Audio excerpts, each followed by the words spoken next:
Dahil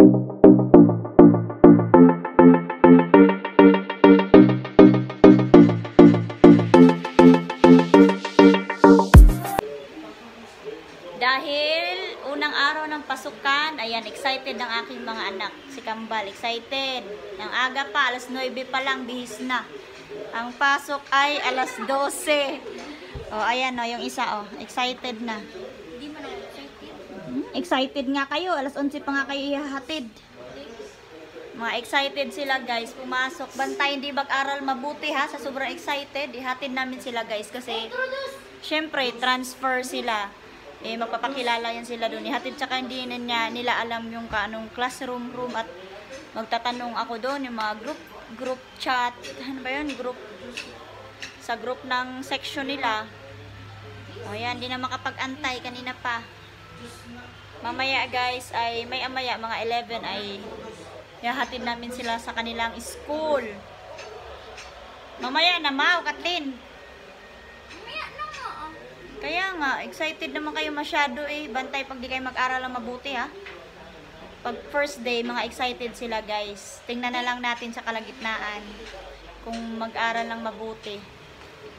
Ihahatid namin sila kasi para, siyempre first, pasukan, kahit grade 6 na sila, kailangan pa rin silang ihatid kasi transfer, di naman nila alam yung school dito sa may Santiago General Trias. See you later guys. A few moments later. Ayan guys, papunta na kami sa school nila. Ihatid namin sila kasi first day ng school eh. Kailangan ihatid sila guys para kasi hindi pa nila alam yung kanilang school. Ayan, mga excited na. Alas 11 pa lang. Hinahatid nila yung classmate nila nakamotor. Sa sunod, unang araw ihatid. Sa sunod din na. Kasi pwede na kayong marunong na kayo doon. Guys, papunta na kami. Punta na kami guys. Ihatid ko muna sila. Lang guys. Init. Ako na lang dyan. Nabulak mo yan. Ako na lang dyan. Yan. Sa loob? Oo. Papunta na kami sa Ano kasi school. mamamatay yun, mainit. Andun sa loob. Dalawa. Excited. Bantay, di kayo mag-aral ng mabuti ha. Galingan nyo ah. Galingan nyo dun sa Ngayon pa lang, school. sa first quarter, galingan nyo na. Kasi tuloy-tuloy na yan. I know, sige to. Hindi ko lang pa. Hindi, iba kasi sila yung mayroong grade 1 to grade 5. Ano lang yung school. Hindi siya Monday to Friday. May araw. Okay na lang. Na guys, papunta na kami. Okay, mga excited ang mga person. Oh no. 1 hour later. Nakarating na pala kami guys dito sa school ng Santiago General Trias. Ayan, hinatid ko sila papuntang gate pero gusto ko pa rin silang ihatid papuntang loob kasi ang dami nang ang tao.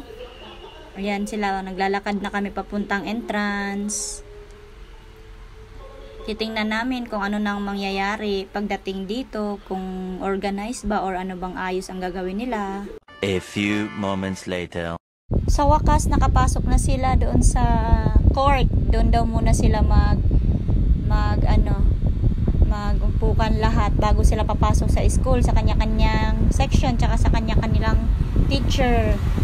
Kaya pagkahatid ko, doon daw muna sila lahat bago sila papasok doon sa taas. Kaya nag-antay muna ako ng ilang minutes. Malalaki na rin naman sila at kaya na nila yung sarili nila kahit papano. Mga 30 minutes siguro akong nag-antay dyan para bantayan sila kaso matagal pa talaga. Wala pang alas 12 siguro. Alas 12 talaga yung on-call nila doon sa mga teacher tapos sa mga section nila. Kaya ayun, nag-antay muna ako ng mga ilang sandali kahit papano. Okay guys, mamaya nag-aantay muna ako. Andyan muna sila, naglinyahan muna sila diyan. Tapos meron na silang nakilala na taga sa amin lang din, kaya sabi ko mag-usap-usap muna kayo diyan. At least meron na silang kaibigan kahit papano guys. sa mga anak ko, huwag kayong mahiya ha, kaya transfer kayo dito. Huwag kayong maghiya-hiya. Ayusin nyo yung pag-aaral nyo. Susi ba? Kaya sabi ko, yan, kausapin nyo muna habang nag-iintay kayo dyan. Natawagin ng inyong mga teachers.